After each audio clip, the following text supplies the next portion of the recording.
Então, continuando, né? Identificar-se ao pai é perceber-se sem nenhum ideal normativo, mas cujo ideal é apenas criar algum ideal.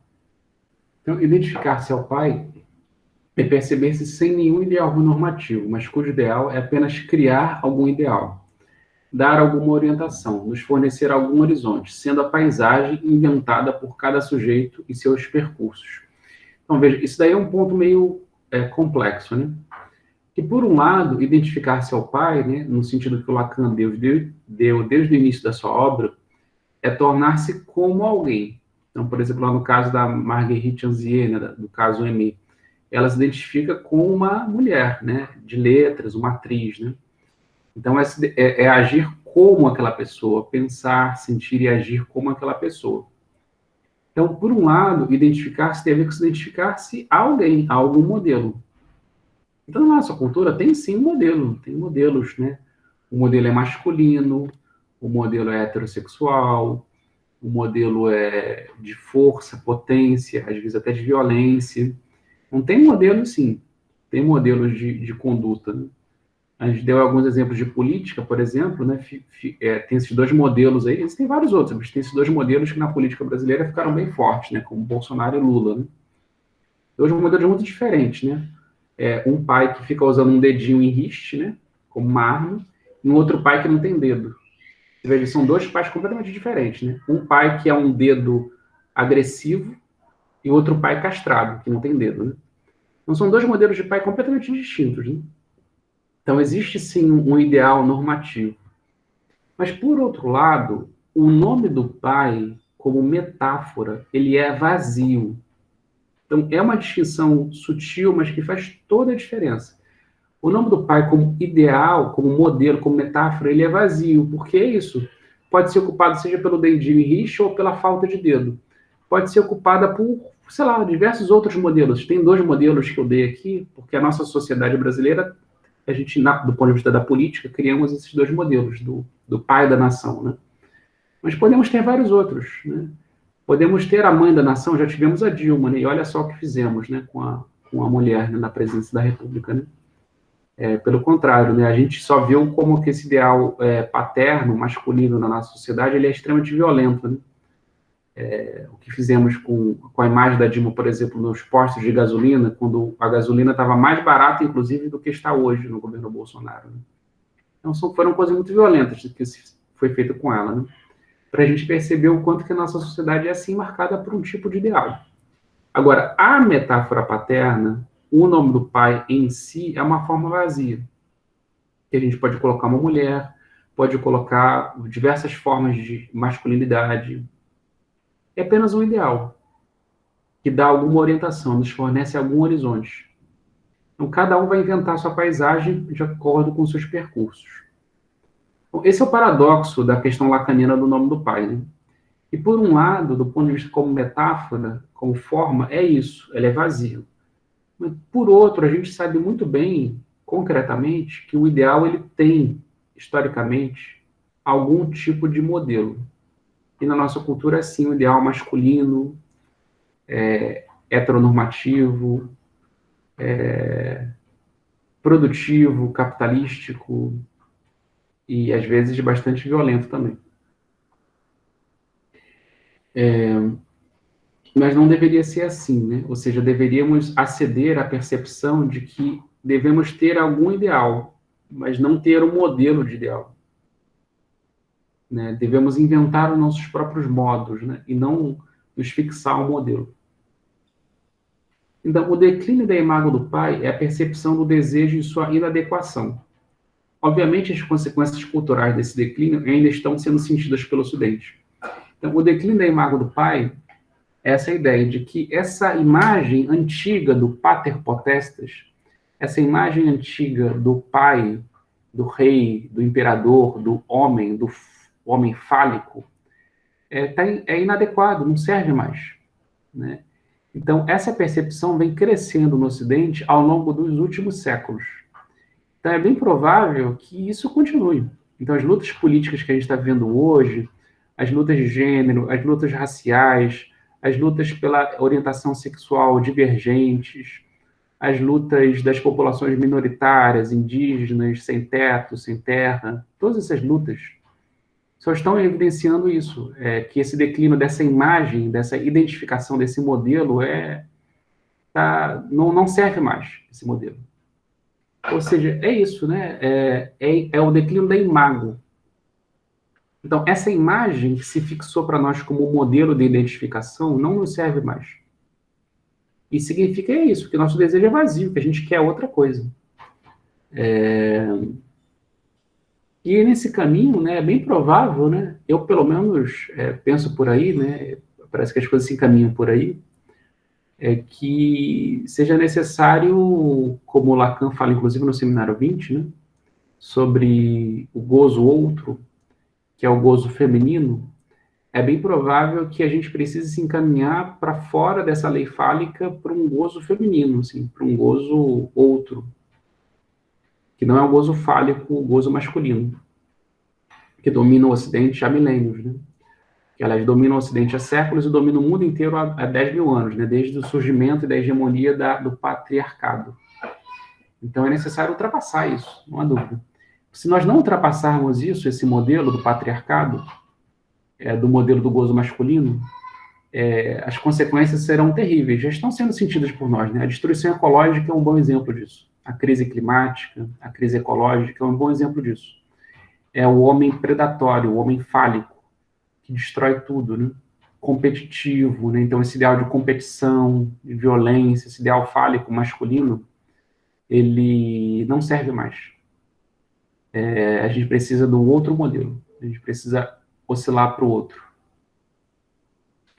Então as consequências subjetivas produzidas pela psicanálise implicam em decepcionar-se, em descobrir a maneira de desejar, em descobrir que o pai não nos dá norma empírica alguma, e que se o falo implica distinções sexuais, nada nos impede de nos deslocarmos de uma sexuação a outra. Então, isso como eu falei, né? Quando a gente faz análise, a gente percebe que esse ideal normativo, não só do nome do pai como metáfora, mas também de um certo modelo de pai, de modelo de humanidade, não é à toa que a gente utiliza a palavra homem como sinônimo de humanidade, a gente fala o homem isso, o homem aquilo, como se fosse sinônimo de humanidade, significa isso, que nós somos marcados por essa forma homem, por essa forma fálica, esse gozo masculino.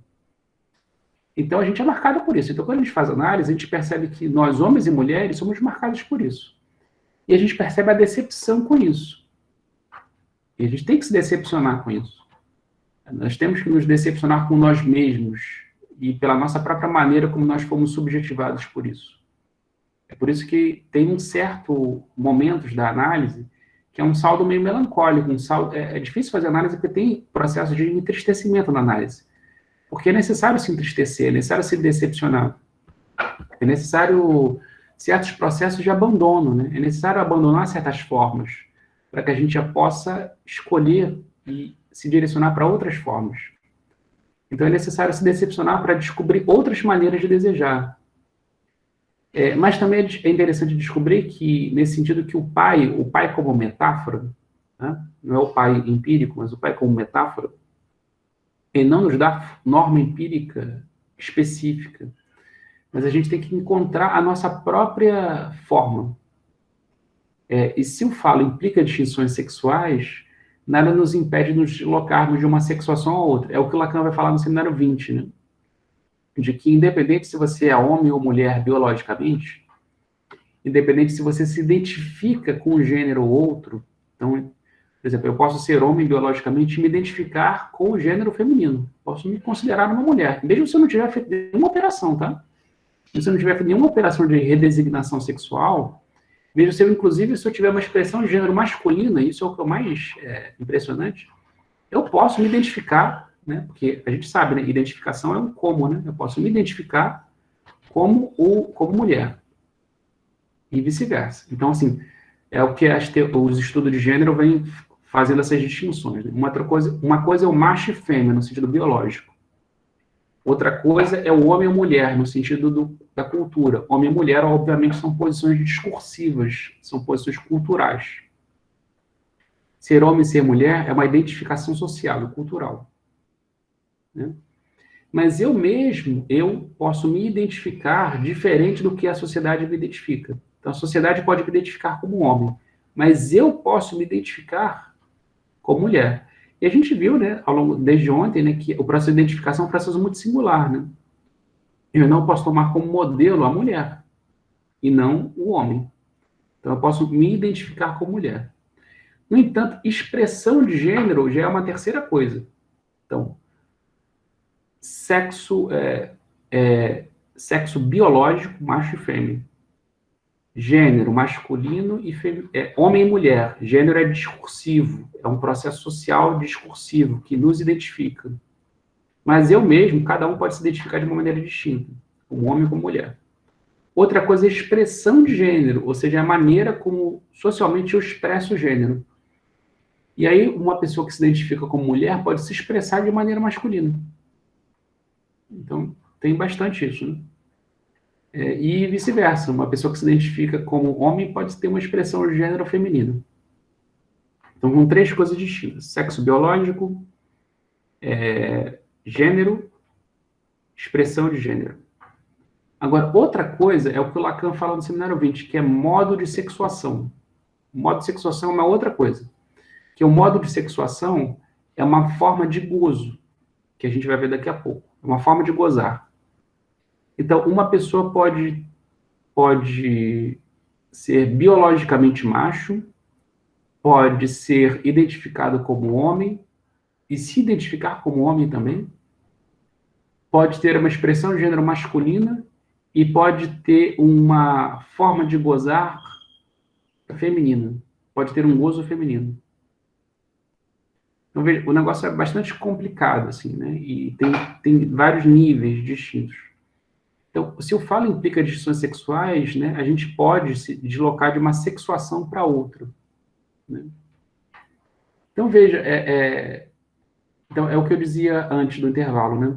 Os estudos de gênero hoje, todo esse combate, essa luta necessária, né, sobre o gênero e orientação sexual hoje, apenas, do ponto de vista lacaniano, apenas evidencia o quanto que o falo nos marca. E quanto que a divisão do sexo, do gênero, das expressões de gênero e da sexuação, ela é pregnante. Enquanto que isso nos marca há muito tempo e nos marca ainda hoje. É claro que hoje pode parecer um certo tipo de confusão, de bagunça ou de complexificação do assunto. E é um pouco isso mesmo. A sociedade está ficando mais complexa. Então, a sociedade está invertendo, questionando, problematizando as antigas normas e inventando novas normas. Então, eu sempre lembro de uma frase do Bergson, né? Que é um filósofo francês do final do século XIX e início do século XX, né? O Bergson, Henri Bergson, ele diz, né? O caos é apenas uma ordem que nós não entendemos ainda. Então, aquilo que parece caótico, na verdade, tem uma ordem. A gente que ainda não entendeu.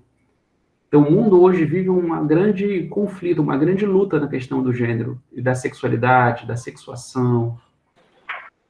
Mas isso é uma ordem que a gente ainda não entendeu. Estão sendo produzidas novas ordens e novas normas que a gente está entendendo progressivamente. Alguém quer falar alguma coisa? Quer fazer alguma pergunta?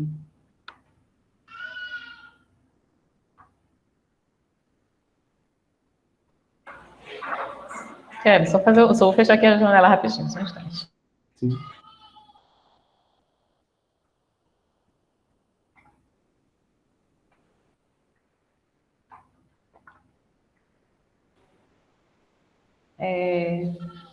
Você falou agora de que o mundo parece estar ficando mais complexo, né?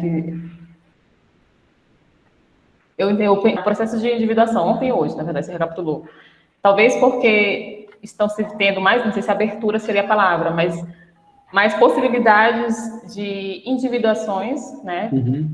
Pessoas estão conseguindo se reparar enquanto diferentes, né? Em suas diferenças com os outros. E aí, também, por outro lado, socialmente falando, essas estruturas estão sendo mexidas, né? A estrutura social está sendo mexida por esse processo de individuação constante, né? Mais frequente. E de socialização também, né? Porque o próprio laço social está mudando, né? Exato. E aí eu acho que isso acaba tornando, quando há essa intensificação a socialização ela acaba se tornando mais complexa, né? Você tem que fazer reparos na estrutura, ou pelo menos se pensar em reparos na estrutura, em modificação da estrutura, algo assim. Sem dúvida, sem dúvida. Então, complexo para a gente que está vivendo a mudança, né? Não sei se a Provavelmente linha isso de está se tornando raciocínio mais é simples, mais ou né? menos essa, mas a imagem que foi essa. Sim. Sim, pode falar. Não, era só isso mesmo, só nesse ponto mesmo que eu fiz um link agora com o que você recapitulou de ontem, e aí, para mim, agora fez muito mais sentido a questão do que você pontuou, que para que haja uma socialização é preciso que tenha uma individuação, e para que haja também a individuação é preciso que tenha a socialização. Você vê que a clínica psicanalítica é basicamente isso, né? É claro que os processos de individuação não precisam passar pela psicanálise, obviamente, né? Tem até uma frase do Lacan num programa de televisão que ele fez na França, que está transcrito num texto chamado Televisão. O Lacan diz assim, né? O Lacan era muito bem-humorado, muito irônico, né? Ele diz assim: como era o inconsciente antes da invenção da psicanálise? A mesma coisa. Então, o inconsciente existe independente da psicanálise, né? Então, as pessoas se individualizam e criam um processo de individuação independente da psicanálise. Agora, a psicanálise é uma excelente ferramenta de individualização, de processo de subjetivação, de formas de subjetivar, de estética de si, de criação e recriação de si próprio. Agora, existem outras, a arte é uma, a militância é outra, o ativismo é outra, tem muitas formas, né? Nessas questões hoje em dia de gênero, raça, né? As principais processos de individuação e de subjetivação não se dão na análise, na clínica psicanalítica, se dão na militância, se dão no ativismo. Agora, quem, por exemplo, discute, quer repensar essas questões, a análise é ótima para você repensar tudo, né? Repensar os processos de individuação mesmo, né? Então, isso vai continuar independente da psicanálise, né? Inclusive, a psicanálise, durante muitos anos, né, ela teve um papel até conservador e reativo diante disso. Felizmente, né, essa ascensão do fascismo no mundo e no Brasil tem feito com que os psicanalistas acordassem, felizmente. Então, você vê que tem males que vêm para bem, né? Então, a ascensão do fascismo no mundo, Trump nos Estados Unidos, Bolsonaro no Brasil, tantos países onde a extrema-direita está ascendendo, ou seja, onde nós estamos tendo uma regressão cultural, está fazendo com que os psicanalistas acordem para que eles se tornem mais atentos ao seu tempo, à contemporaneidade, se tornem mais progressistas e menos conservadores. Então, isso tem sido bom para a psicanálise, né? O que eu acho muito bom, assim, muito bom mesmo. Então, vamos continuar, né? Então, identificar-se ao nome do pai, ao NDP, ao nome do pai, é um processo de aprendizado e subjetivação da inadequação do próprio desejo. Então, identificar-se à norma é perceber o quanto que essa norma é vazia e, ao mesmo tempo, que os modos como ela se apresenta para nós, elas são inadequadas, é isso que ele está falando. Então, esse modo tradicional, romano, greco-romano, cristão, de apresentação, de cristalização do nome do pai, é inadequado. Porque é tão inadequado porque as pessoas sofrem por isso. A psicanálise nasce desse sofrimento, nasce dessa declínio da imago paterna, nasce desse sofrimento. Os processos de ativismo de políticos hoje só evidenciam essa inadequação. Então, identificar-se a isso e perceber o quanto que isso é inadequado, né? O quanto que essa norma fálica, masculinista do homem é inadequada. Então diz o Lacan no cenário 23, né? Já no último ensino dele, quando o Lacan já estava bem mais velho, né? Com 75 anos, né? O Lacan vai dizer: a psicanálise, ao ser bem-sucedida, prova que se pode perfeitamente livrar-se do nome do pai, à condição de saber dele e se servir. O que significa disso? Né? Que a gente pode livrar-se do nome do pai. Bom, primeiro significa várias coisas. Em primeiro lugar, é para onde a gente vai agora nesses últimos 30 minutos de aula. É que o Lacan, no seu último ensino, do seminário 19 em diante, ou seja, do ano de 71, 72 em diante, Lacan se livra do nome do pai. Ao se livrar do nome do pai, ele também se livra das estruturas clínicas. Veja, vocês fizeram uma matéria sobre estruturas clínicas, clínica diferencial, né? Vocês estudaram sobre isso, né? O Lacan tem isso? Tem. Porque o nome do pai vai ser para Lacan também um referencial importante na clínica, que vai permitir ele mostrar as maneiras diferentes como os sujeitos respondem à metáfora paterna. Então, se você responde à metáfora paterna recalcando essa lei, você é neurótico. Se você responde ao nome do pai foracluindo a lei, você é psicótico. Ou seja, excluindo esse significante central que é o nome do pai, você é psicótico. Se você responde ao nome do pai desmentindo o nome do pai, dizendo que, ok, ele existe, mas eu não estou nem aí para ele, você é um perverso. Então, a clínica diferencial na psicanálise, na psicanálise lacaniana, se sustenta no referencial do nome do pai. Porque o nome do pai, para Lacan, é apenas um significante. Então, eu falava para vocês que existem muitos significantes, virtualmente infinitos significantes. Mas o que é o significante do nome do pai? É simplesmente um significante da lei.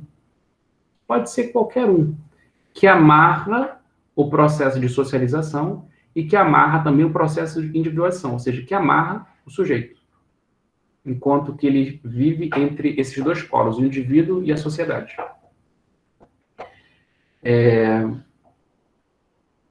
Mas a maneira como a gente responde a isso que nos amarra é diferente. Então, tem 3 maneiras de responder a isso.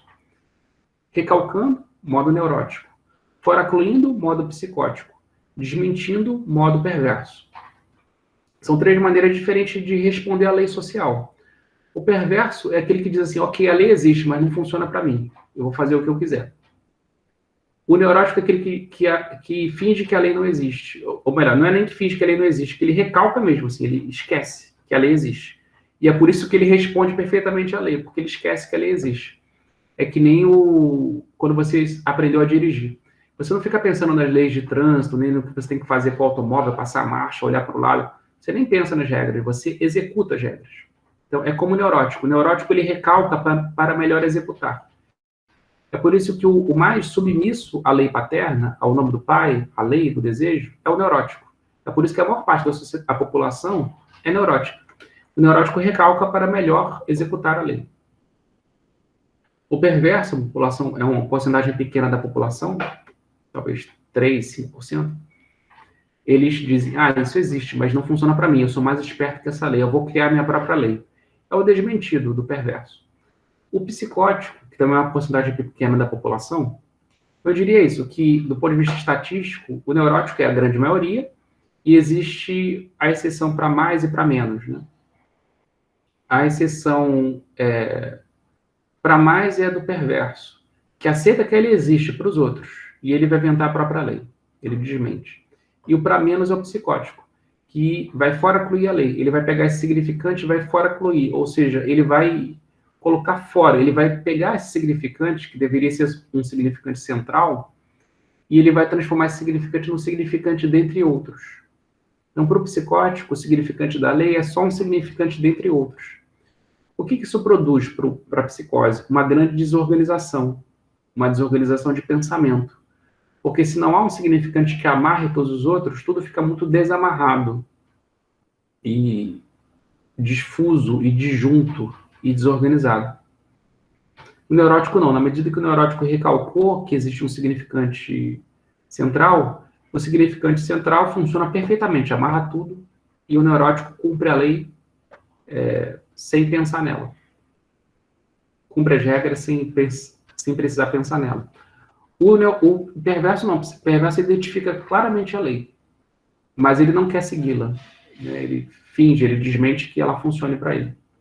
Na verdade, acaba que o perverso, ao criar a sua própria lei, ele dá testemunho de que a lei existe. Ele reconhece a lei. Um exemplo que o Lacan dá do perverso é o Marquês de Sade. O Marquês de Sade era um escritor francês, né, do século XVII, século XVIII. E o Marquês de Sade, que criou muitas... Aí ficou famoso esse adjetivo sádico, né, sadiano, né, que significa um indivíduo perverso, um indivíduo que goza com o sofrimento dos outros. É o que Marquês de Sade mostra nos seus romances, né? que tem uma série de orgias, né, perversões sexuais, violências, né, mistura de sexo com violência, coisas assim terríveis e chocantes.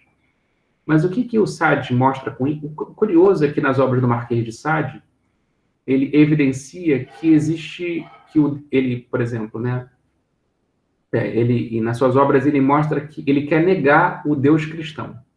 Ele quer negar o Deus bom, o Deus cristão. E ele, ao negar o Deus cristão, que é o Deus bom, ele afirma o Deus mau. Ele diz que o homem tem que viver e sacrificar pela maldade. Então, veja, é muito curioso, né? Ao negar o Deus bom, é como se ele cria um Deus mau. Ou seja, ele cria uma figura inversa à lei. O perverso, então, vai dizer Lacan, ele é uma versão do pai. Ele nega o pai para criar a sua própria versão do pai. E ao fazer isso, ele reconhece que o pai é pai. É por isso que a palavra perversão em francês, perversion, é homófono, tem o mesmo som, ou seja, do ponto de vista do significante, que o significante é uma imagem acústica, perversão é a mesma imagem acústica de versão do pai. Per, pai, em francês, version, versão. Perversion, perversão, é igual a versão do pai. Per, pai, versão. Versão do pai. Então, o Lacan vai dizer que a perversion é uma perversion, ou seja, uma versão do pai. Uma versão inversa, né, invertida. Não é o Deus mau, não é o Deus bom, é o Deus mau. Mas, ao fazer isso, ele só homenageia o Deus bom e diz que o Deus bom existe. Né? Ele reconhece que a lei existe. Ao criar a sua própria lei, o perverso dá testemunho de que a lei existe. Então, nesse sentido, o perverso é muito mais lúcido que o neurótico, que recalca. Agora, o psicótico não. O psicótico ele se perde, porque ele foraclui e o significante da lei se perde no meio de vários outros. Bom, então veja, o nome do pai ele serve para a clínica estrutural. No entanto, Lacan, de 72 em diante, ele vai ultrapassar em psicanálise, na clínica psicanalítica, o nome do pai, e vai começar a pensar uma clínica psicanalítica que vai além do nome do pai. Bom, a questão é, por que Lacan faz isso? Por vários motivos. Porque, primeiro, o ensino dele estava sempre avançando. Em cada seminário, o Lacan estava mudando alguma coisa. Ele nunca parou. Porque se o desejo é uma falta a ser, é claro que Lacan nunca ia parar. Por que Lacan ia parar numa versão dele próprio? Sendo que o desejo é uma falta a ser. O desejo sempre se encaminha para o futuro. Não faz sentido o Lacan, que era um criador, ficar parado, sei lá, no seminário 5, né? Muitos psicanalistas lacanianos parece que pararam no seminário 5, que é o seminário onde Lacan fala do nome do pai. Pararam lá. Só que Lacan, ele proferiu 27 seminários. Então, os psicanalistas que pararam no seminário 5 desconhecem Lacan. Então, é necessário avançar. Então, Lacan, no seminário 19, do seminário 20 em diante, é um outro Lacan. É o que alguns estudiosos de Lacan chamam de o último Lacan. E até mesmo o ultimíssimo Lacan, que é o Lacan no seminário 24 em diante. E esse Lacan, o último Lacan e o ultimíssimo Lacan, é um Lacan que já vai além das estruturas clínicas. Ele já não fica mais pensando em termos de neurose, psicose, perversão e clínica diferencial. É um Lacan que vai dizer que a complexidade da subjetividade reside nas formas de gozo. Então, um Lacan que vai privilegiar o registro do real na clínica e não o registro simbólico. Veja. Então, resumindo, o percurso de Lacan é mais ou menos assim. Ele começa no imaginário, caso Aimé, estágio do espelho. Depois ele vai para o momento do simbólico, que é o momento estruturalista. E aí é onde o nome do pai predomina, a lógica do nome do pai e da lei do desejo. Depois do cenário 19 em diante, de 1972 em diante, o Lacan vai para a sua última clínica, que é o predomínio do real, que é onde a gente vai agora. Então, no predomínio do real, que veja, o real estava lá desde o início, lembra? Né? No caso Aimé, existia o real de Aimé e o ideal imaginário da atriz. E existia um conflito entre o ideal imaginário da atriz, que ela se identificava, e o real do corpo dela, mulher simples, do interior. Então, existia um conflito, um dilaceramento dela, que ela projetou paranoicamente na outra, tentou dilacerar a outra. Depois, no estágio do espelho, também há um conflito entre o corpo real da criança, que é inadequado, que é prematuro, e a imagem que dá uma ilusão de completude. Então, há um conflito entre o real e o imaginário.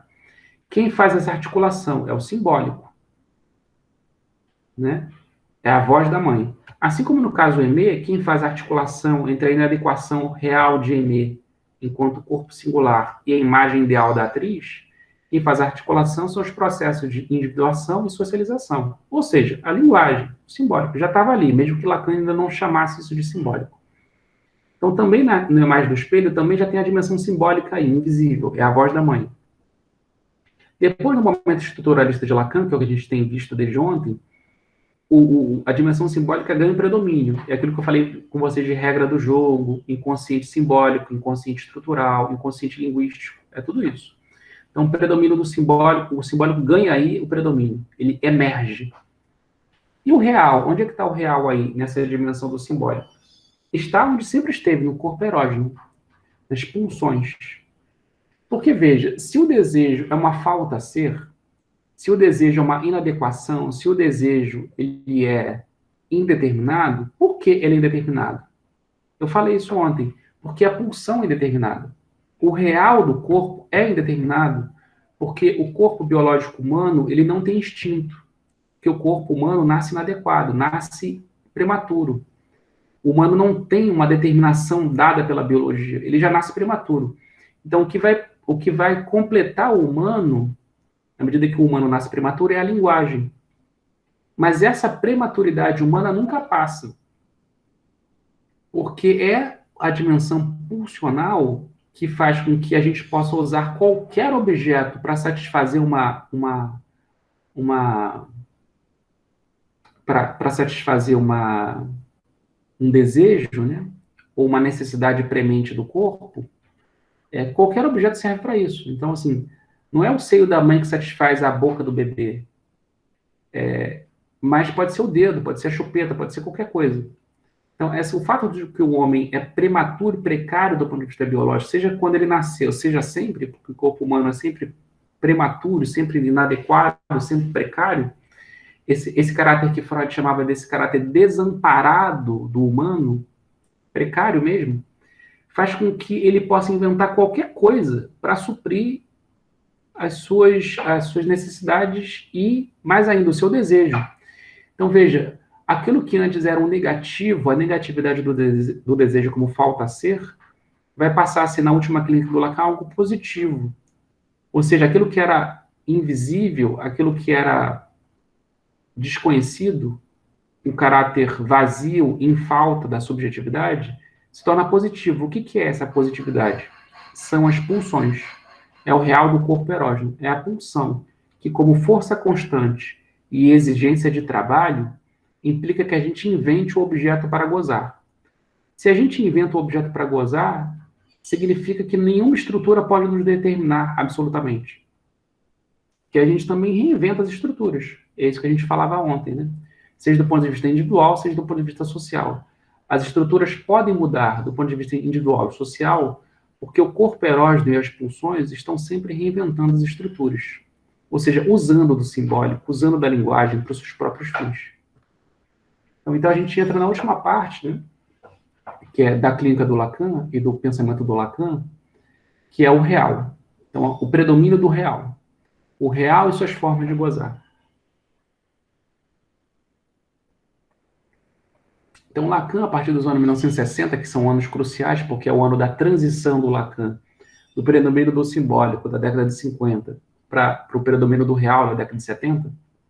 Então, Lacan, a partir dos anos 60, ele começa a rever algumas de suas problematizações analíticas, centrando-se mais em seus conceitos originais. Então, Lacan começa a criar conceitos novos na década de 60, como objeto A, que é o objeto da pulsão, que é um objeto indeterminado. Travessia do fantasma, que também é a travessia da fantasia. Gozo, que nada mais é do que a própria satisfação pulsional, é o gozo, que é diferente do prazer, né? Que o prazer tem um limite homeostático. O gozo é aquilo que vai além do limite do prazer, além do princípio do prazer. É por isso que tem uma dimensão destrutiva, o gozo, né? Inclusive destruição de formas estabelecidas. Porque se o gozo vai para além do limite, além do princípio do prazer, e o prazer garante uma homeostase, garante uma identidade, o gozo é aquilo que vai para além da identidade, para além da estrutura, para além do limite, para além do princípio de prazer. Destituição subjetiva, que é o conceito de Lacan que tem a ver com o fim de análise. semblante, que é como ele vai organizar depois a questão do imaginário e do simbólico, né? O imaginário simbólico para Lacan vai ganhar uma dimensão de semblante. Semblante é aquilo que parece, mas não é. Então, por exemplo, o Lacan vai dizer no seminário 18 que ser homem e ser mulher é apenas um semblante. É que nem no mundo dos animais. O pavão, quando ergue a sua cauda, por que o pavão ergue a cauda? Para chamar a atenção da fêmea. E o que é aquilo? É um semblante. Então, ser homem e ser mulher, a gente falava um pouco antes de expressões de gênero, são apenas semblantes. Então, Lacan vai dizer, homem e mulher é só um semblante. Então o significante, que antes era tão importante para Lacan, vai se tornar o quê? Apenas um semblante. É aquilo que parece, mas não é. E depois, um dos últimos conceitos dele é o nó borromeano, né? Os enodamentos entre o real, o simbólico e o imaginário. Então, veja, nos anos 60, Lacan vai radicalizar assim, os seus conceitos originais, esses conceitos aí. Infelizmente, eu não vou ter tempo agora de aprofundar nesses conceitos. Mas são conceitos importantes porque são conceitos originais do Lacan, e não de Freud, e que vão permitir a ele repensar a psicanálise de um outro jeito. Vocês lembram, né? Desde a década de 50, o Lacan estava fazendo um retorno a Freud. Ele estava relendo Freud para fazer uma crítica à psicanálise do ego, que era predominante nos Estados Unidos e na Inglaterra. Que era uma psicanálise que buscava reforçar o eu. Então, Lacan diz, não é reforçar o eu que a psicanálise busca, mas é destruir o eu. É enfraquecer o eu. Então, ele buscava fazer um retorno a Freud, para mostrar que em Freud a dimensão simbólica era predominante. E ele fez isso via estruturalismo do Lévi-Strauss. Bom, isso foi longe, né? É o momento simbólico, estrutural do Lacan. A leitura estrutural que ele fez de Freud. Mas na década de 60 ele viu um limite disso, e ele continuou avançando, né? Lacan nunca parou, né? Lacan sempre persistiu, né, no seu próprio desejo, nunca desistiu do seu desejo de avançar na psicanálise. E na década de 60 ele avançou nesses conceitos originais do próprio Lacan, que não são conceitos de Freud, que fizeram a psicanálise dar um avanço mesmo numa tonalidade ainda mais abstrata, e por isso mais precisa para a contemporaneidade, para o nosso tempo. E ao fazer isso, ele então, obviamente, abandonou uma série de fixações que ele tinha, por exemplo, na questão da estrutura, do saber e do simbólico. Então, se a análise funcionar em Lacan como um processo de subjetivação da falta e de reconhecimento subjetivo do desejo, pensado como um desejo puro, ou seja, um desejo sem nada de objeto, qual a diferença entre o final de análise e perversão? Então, aquilo que eu falei. Então, se a gente reconhece que nós somos subjetividade de um jeito, que nós temos que reforçar o nome do pai, o Édipo e o falo, para perceber que a gente pode ser diferente, então significa que o fim de análise é igual à perversão. É você reconhecer que existe a lei, mas eu faço o que eu quiser com essa lei. Então, se o Lacan estrutural, simbólico, tem razão, então o fim de análise vai cair na perversão. Então significa que a análise produz uma nova forma de perversão. Aliás, o Lacan diz isso em alguns seminários dele, que a psicanálise existe para criar uma nova forma de perversão. Mas o próprio Lacan vai perceber que isso é uma bobagem, porque ele vai ver que o perverso é só aquele que cria uma outra versão do pai. Então, sair do Édipo é apenas criar um Édipo invertido. No fundo, reforçar o mesmo Édipo, reforçar a mesma lei. Então, não é uma liberdade. Ser perverso não é uma liberdade. O perverso é só uma prisão invertida. Você sai da prisão social para criar uma própria prisão para você mesmo, uma prisão que você mesmo inventou. Então, o fim de análise não pode ser igual à perversão. O saldo da análise não pode ser a perversão. Então, isso obrigou Lacan a tematizar outra forma de conceito de fantasma, ou de fantasia e objeto A. Então, se o desejo implica reconhecimento, o primeiro outro da socialização é o desejo da mãe, com o qual nós temos acesso às nossas primeiras experiências de satisfação. Então, a mãe nos deseja, né? Em geral, Lacan vai dizer que a criança, para a mãe, é um falo, ou seja, é um significante de poder que dá para ela um lugar social, ela é a mulher, e, ao mesmo tempo, um lugar de gozo. A mãe goza com a criança. Mas, por outro lado, a criança também goza com a mãe.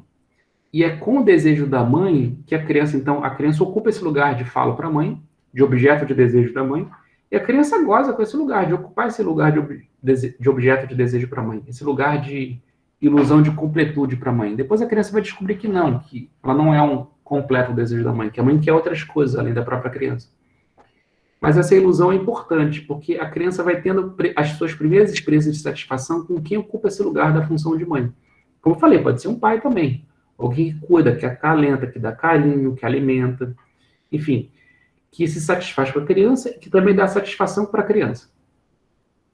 Então, as nossas primeiras experiências de satisfação se dão com a mãe. Veja, olha que interessante, né? Nesse momento aí, Lacan está falando mais da mãe do que do pai. Olha que mudança aí, né? Então a gente sai um pouco dessa lógica masculina, paterna, e vai para uma lógica mais feminina. As primeiras experiências de satisfação se dão com a mãe. Então é o Lacan do gozo, é o Lacan do real, é o Lacan da pulsão, que tem mais ligação com a mãe do que com o pai. Então é com a mãe que a gente tem nossas primeiras experiências de satisfação. Como tal relação ela é fantasmática, ou seja, ela se dá numa lógica de fantasia, porque fantasma, né, a palavra fantasmem em grego, né, fantasma, significa aquilo que aparece. Então, por exemplo, o seio é um fantasma para a criança, porque ela aparece e desaparece. A mãe é um fantasma, porque às vezes a mãe aparece e desaparece. Então, todas as nossas relações com os objetos que dão satisfação são relações fantasmáticas. E nós vamos criando também uma história desses fantasmas. Daí a ideia de fantasia, no sentido de uma espécie de novela. Uma novela onde certos objetos aparecem e desaparecem. E certas regras, por que elas aparecem e desaparecem. Então, como tal relação com a mãe ela é fantasmática, e esse é o modo de construir um desejo para o outro, justamente para nos protegermos da angústia de não sabermos o que o outro quer, o fantasma sustenta o nosso desejo. Então, a gente não sabe o que a mãe quer. Então, a nossa própria fantasia, então a gente cria uma fantasia. Por que a mãe aparece e desaparece? Por que o seio aparece e desaparece? Por que às vezes a mãe não satisfaz? Por que às vezes a mãe nos frustra? A gente vai criando uma fantasia para isso. Então, a fantasia é o nosso modo de nos proteger com o fato de que nós não sabemos o que o outro quer. Ou seja, a fantasia é uma espécie de proteção para o real. E também uma janela para o real, ou seja, nos dá um enquadramento para o real. Porque o real ele parece muito sem sentido. O que é o real, né? Nós não sabemos bem por que estamos aqui, por que existimos, por que gozamos. É um grande mistério, né, o real. Então a gente precisa dar um enquadramento, uma janela para o real. E a gente precisa também dar um sentido para o real. A fantasia serve para isso, para dar alguma relação entre um sujeito vazio e o real. É por isso que a fórmula da fantasia para Lacan é o S barrado, que é o significante do sujeito barrado, ou seja, a falta de significante para o sujeito, e o A, que é o objeto da pulsão, o pequeno A, o A minúsculo. O S barrado, e tem um losango, né, a relação com o A minúsculo. Esse é o significante a fórmula da fantasia para Lacan. A equação da fantasia. Então, é um sujeito que não tem determinação, um sujeito barrado, que se relaciona com um objeto misterioso, o objeto A, o objeto do desejo, da pulsão. Essa é a fórmula da fantasia. Que a gente não sabe o que o outro quer, né? Então, ao analisarmos nossos fantasmas, percebemos que os mesmos se sustentam em objetos A. Então, todas as nossas fantasias se sustentam em objetos que causam o nosso desejo, que nos dão satisfação.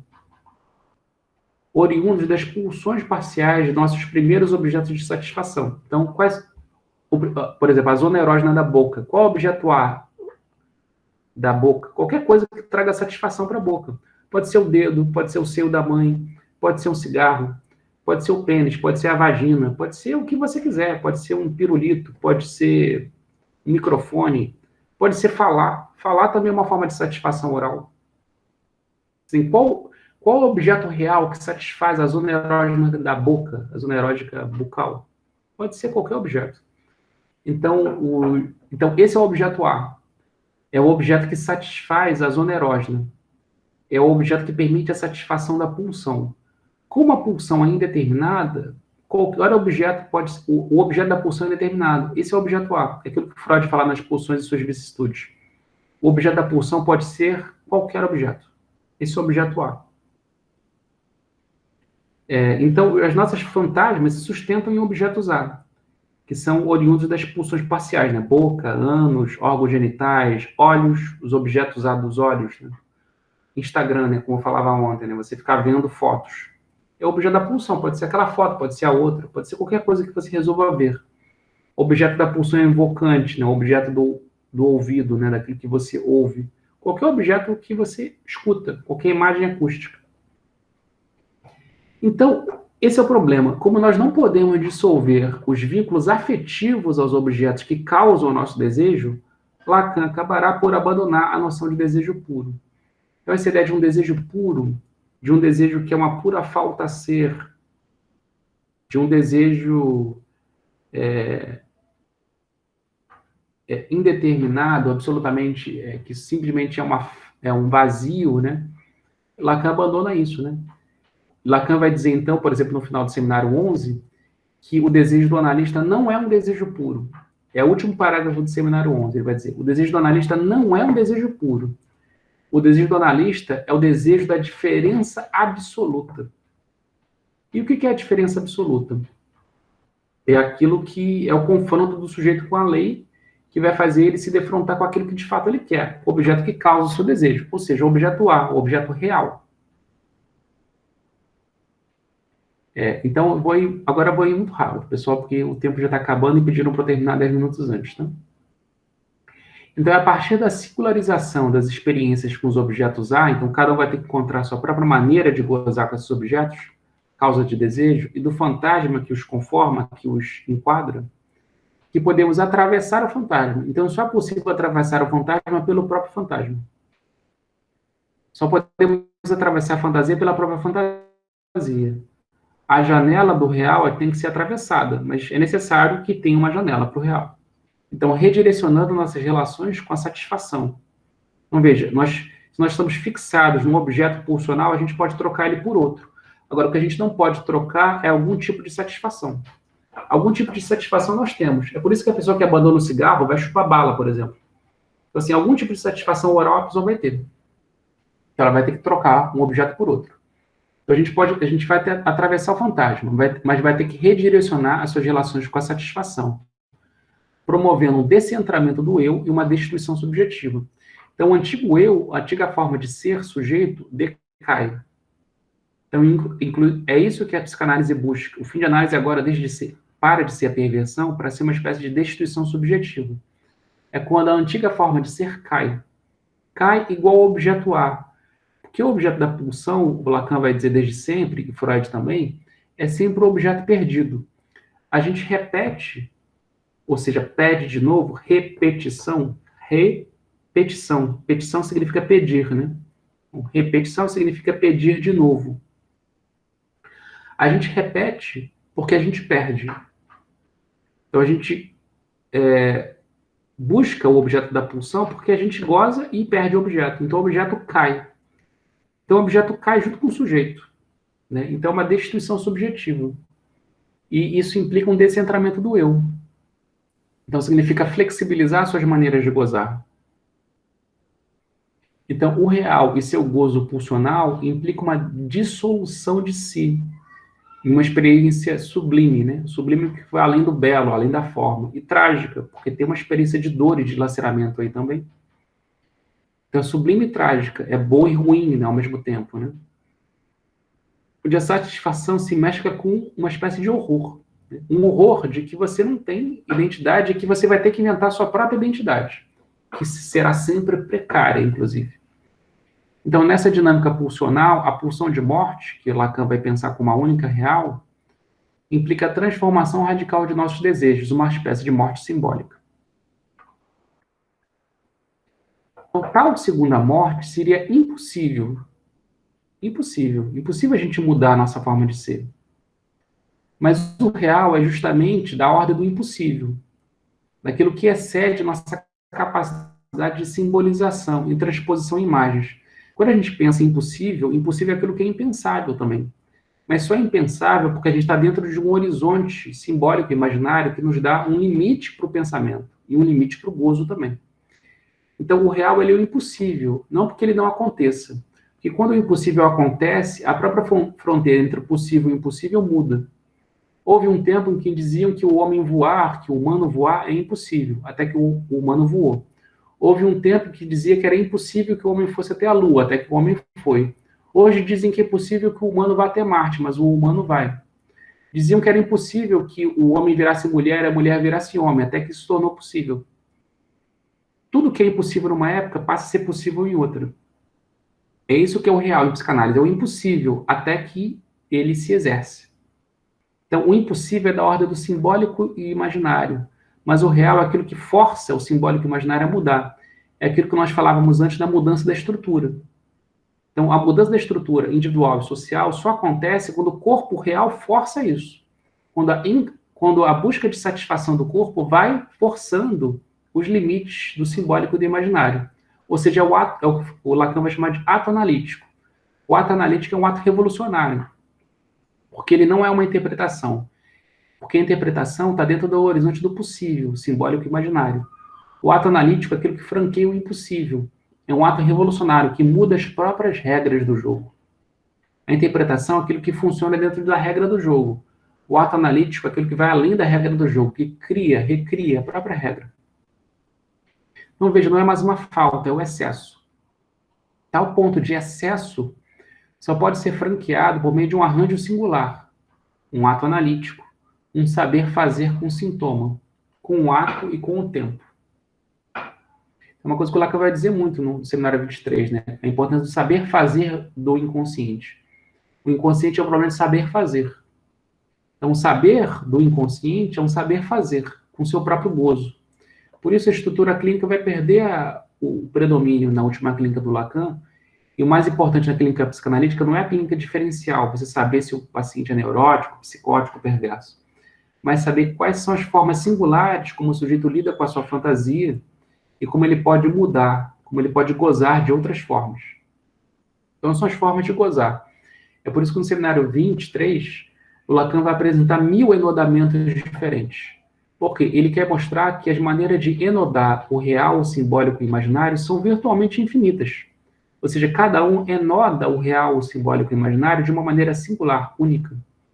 E a gente, inclusive, pode se enodar de formas diferentes, gozar de formas diferentes. Então, por fim, a experiência do fim de análise, ou de sua finalidade imanente, ou seja, a finalidade imanente da análise, esse é o fim de análise, é a finalidade imanente da própria análise, é aquilo que está desde o início no horizonte. No fim, né, será sempre a mesma em Lacan. Então, é uma citação de um texto dele de 53, que é o Função e Campo da Falha da Linguagem. Né? Então, isso, de certa maneira, estava lá desde 53. Ele diz assim, no recurso que preservamos do sujeito ao sujeito, a psicanálise pode acompanhar o paciente até o limite estático do tu és isso, onde se revela a marca de seu destino mortal, mas não está em nosso poder de clínicos levá-lo até este momento, no qual começa a verdadeira viagem.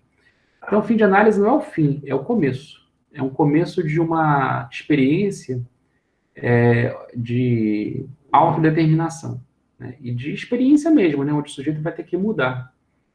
Onde começa a verdadeira viagem, né? E é uma viagem, né? Se é uma viagem, significa que não tem porto seguro. Se é uma viagem, é porque não tem lugar de parada. É a viagem porque é uma mudança perpétua, né? Então, o fim de análise não é quando a gente se fixa, pelo contrário. É quando a gente, fixado nós estamos quando nós estamos identificados ao sintoma. O fim de análise é quando a gente começa a mudar, e é a verdadeira aventura. Bom, pessoal, eu sei que essa última parte foi muito rápida, mas todo curso, toda aula é assim, né? O professor tenta dar lentamente o seu conteúdo, e quando chega no final ele vê que não dá tempo, tem que acelerar. Mas isso é mais para incentivar vocês mesmos a fazerem as suas pesquisas em Lacan, né? E tentei então, nesses 2 dias, apresentar um percurso muito rápido e panorâmico do ensino de Lacan, para vocês verem a riqueza do percurso de Lacan. E para evitarem também de reduzir a Lacan a só um momento. Lacan tem 3 momentos, e nesse momento ele foi avançando, né? Viajando, né? Sempre mudando. Eu tenho uma pergunta, só rápida mesmo, com relação ao que você falou por último. sobre o fim da análise. Eu lembro que você falou no começo também de a análise ser a possibilidade de reorientação, acho, da linguagem. Então, o fim da análise continua sendo esse para Lacan, mesmo nesse último momento dele. Né? Sem Reorientação da dúvida. linguagem, reorganização. Acho que mais ou menos isso. Sem dúvida. Né? A única diferença é Mantém. que o que vai promover essa reorientação da linguagem é a experiência real com o corpo que goza. Então, agora é o corpo que goza que Experiência usa real com o quê? do corpo que goza. Então, agora é o corpo e a pulsão que vai usar da linguagem. Então, a linguagem passa a ser um instrumento do gozo. E não o contrário. Porque antes, no Lacan estruturalista, o gozo era um efeito do significante. O gozo era um efeito da estrutura. Agora é o contrário. Agora é o gozo que usa do significante, que usa da linguagem, para encontrar outras maneiras de gozar. Então veja que o predomínio sai da dimensão simbólica e vai para a dimensão real. Não é mais o simbólico que produz o real, produz o gozo.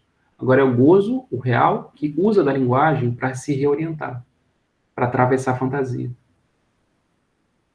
Tem uma mudança de ênfase, não é mais a ênfase no simbólico, é a ênfase no real. Beleza, pessoal? Então, grato, tá? Bom domingo para vocês e até a próxima, então. Você Um grande também. abraço.